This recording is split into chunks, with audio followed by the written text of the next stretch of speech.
بسم اللہ الرحمن الرحیم۔ ابو لہب کی اسلام سے دشمنی۔ ناظرین کرام، ابو لہب اسلام کے سب سے بڑے دشمنوں میں سے ایک تھا، یہی اس کی کنیت بھی تھی۔ اصل نام عبدالعزیٰ بن عبد المطلب تھا۔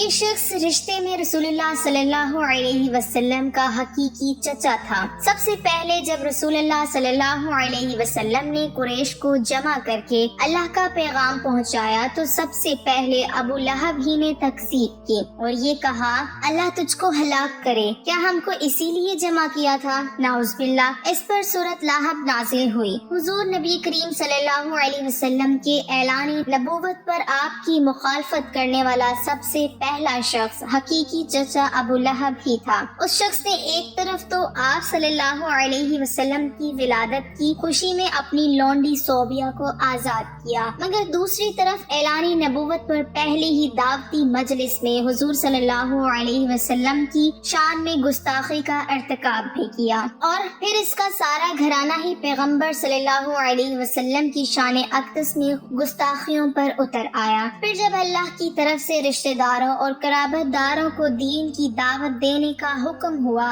تو نبی کریم صلی اللہ علیہ وسلم نے کوہ صفا پر چڑھ کر خاندانی قریش کو آواز دینا شروع کر دی، اے بنی عدہ، یہاں تک کہ سب کے سب اکٹھے ہو گئے، حتیٰ کہ اگر کوئی آدمی خود نہیں جا سکتا تھا تو اس نے اپنا قاصد بھیج دیا کہ دیکھیں معاملہ کیا ہے۔ غرض سارے قریش جمع ہو گئے، ابو لہب بھی آ گیا۔ اس کے بعد آپ صلی اللہ علیہ وسلم نے فرمایا، تم لوگ یہ بتاؤ، اگر میں یہ خبر دوں کہ ادھر وادی میں شاہ سواروں کی ایک جماعت ہے جو تم پر حملہ آور ہونا چاہتی ہے تو کیا تم مجھے سچا مانو گے؟ لوگوں نے کہا، بے شک ہم نے آپ صلی اللہ علیہ وسلم کو ہمیشہ سچا ہی پایا ہے۔ لہٰذا آپ صلی اللہ علیہ وسلم نے فرمایا، اچھا تو میں تمہیں ایک سخت عذاب سے آگاہ کرنے کے لیے بھیجا گیا ہوں جو دشمن کے حملے سے کہیں زیادہ خطرناک ہے۔ اس پر ابو لہب نے کہا، تو غارت ہو، کیا تو نے ہمیں اس لیے جمع کیا ہے؟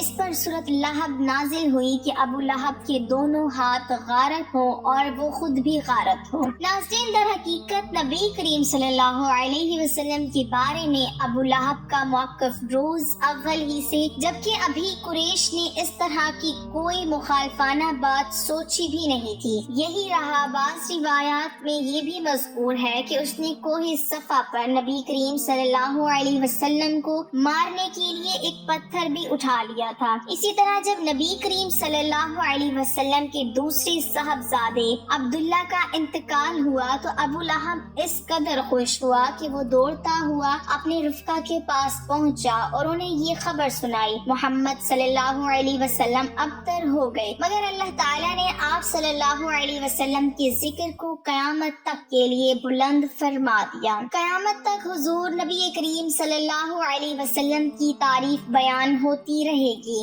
آپ صلی اللہ علیہ وسلم پر درود و سلام بھیجا جاتا رہے گا کہ آسمانوں پر اللہ اور اس کے فرشتے آپ صلی اللہ علیہ وسلم پر درود و سلام بھیجتے ہیں۔ اللہ ہمیں بھی آپ صلی اللہ علیہ وسلم پر درود و سلام بھیجتے رہنے کی توفیق عطا فرمائے۔ ناظرین، ایام حج میں بھی ابو لہب آپ صلی اللہ علیہ وسلم کے پیچھے لگا رہتا تھا۔ ایک روایت سے یہ بھی معلوم ہوتا ہے کہ وہ بدبخت آپ صلی اللہ علیہ وسلم کی تکذیب ہی نہیں کرتا تھا بلکہ پتھر بھی مارتا تھا، جس سے آپ صلی اللہ علیہ وسلم کی ایڑیاں خون سے رنگین ہو جاتی تھیں۔ نہنجار کی حالت کفر میں مرنے کی پیشن گوئی کی گئی جو حرف بہ حرف پوری ہوئی اور وہ انتہائی ذلت کی موت مرا۔ اس کا اس طرح کے انجام سے دو چار ہونا نبی کریم صلی اللہ علیہ وسلم کی نبوت کی صداقت کی واضح دلیل ہے۔ ناظرین، ابو لہب چونکہ بہت مالدار تھا، اسی لیے جب اس کو اللہ کے عذاب سے ڈرایا جاتا تو یہ کہتا کہ اگر میرے بھتیجے کی بات حق ہے تو قیامت کے دن مال و اولاد کا فدیہ دے کر عذاب سے چھوٹ جاؤں گا۔ ابن اسحاق کی روایت میں ہے کہ جب ام جمیل کو خبر ہوئی کہ میرے اور میرے شوہر کے بارے میں سورت نازل ہوئی تو ایک پتھر لے کر آپ صلی اللہ علیہ وسلم کو مارنے کے لیے دوڑی۔ اس وقت آپ صلی اللہ علیہ وسلم اور حضرت ابوبکر صدیق رضی اللہ تعالی عنہ مسجد حرام میں تشریف فرما تھے۔ ام جمیل جس وقت وہاں پہنچی تو حق تعالی کہکشانوں نے اس کی آنکھ پر ایسا پردہ ڈالا کہ صرف حضرت ابوبکر صدیق رضی اللہ تعالی عنہ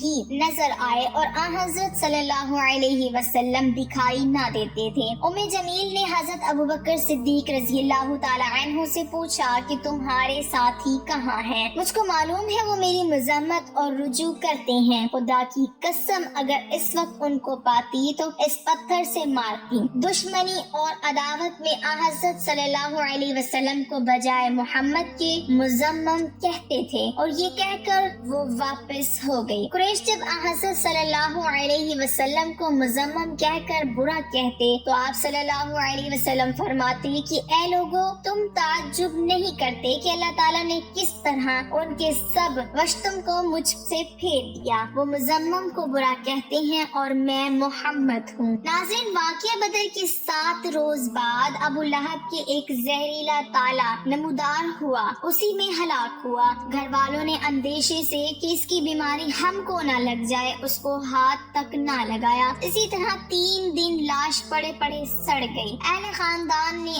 آر اور بدنامی کے خیال سے چند حبشی مزدوروں کو بلا کر لاشا اٹھوایا۔ مزدوروں نے ایک گڑھا کھودا اور لکڑیوں سے دھکیل کر لاش کو اس گڑھے میں ڈال دیا اور مٹی اور پتھروں سے اس کو بھر دیا۔ یہ تو دنیا کی ذلت و رسوائی ہوئی، اور آخرت کی رسوائی کا پوچھنا ہی کیا۔ ناظرین، ابو لہب جو آپ صلی اللہ علیہ وسلم کا چچا بھی تھا اور ہمیشہ مخالفت میں پیش رہا، اس کا سودا لین دین وسیع پیمانے پر تھا، اور اس کے حرص و طمع کی حالت یہ تھی کہ اس نے خانہ کعبہ کے خزانے سے سونے کا ہرن چوری کر کے بیچ ڈالا تھا۔ یہ ہرن بہت عرصے سے محفوظ چلا آ رہا تھا۔ ابو لہب کے 3 بیٹے تھے، عتبہ، معتب اور عتیبہ۔ دونوں اول ذکر فتح مکہ میں مشرف با اسلام ہوئے، اور عتیبہ جس نے ابو لہب کے کہنے پر آپ صلی اللہ علیہ وسلم کی صاحبزادی کو طلاق دی اور مزید بڑا اس پر گستاخی بھی کی، وہ آپ صلی اللہ علیہ وسلم کی بد دعا سے ہلاک ہوا۔ فتح مکہ کے دن آپ صلی اللہ علیہ وسلم نے اپنے چچا حضرت عباس رضی اللہ تعالی عنہ سے کہا،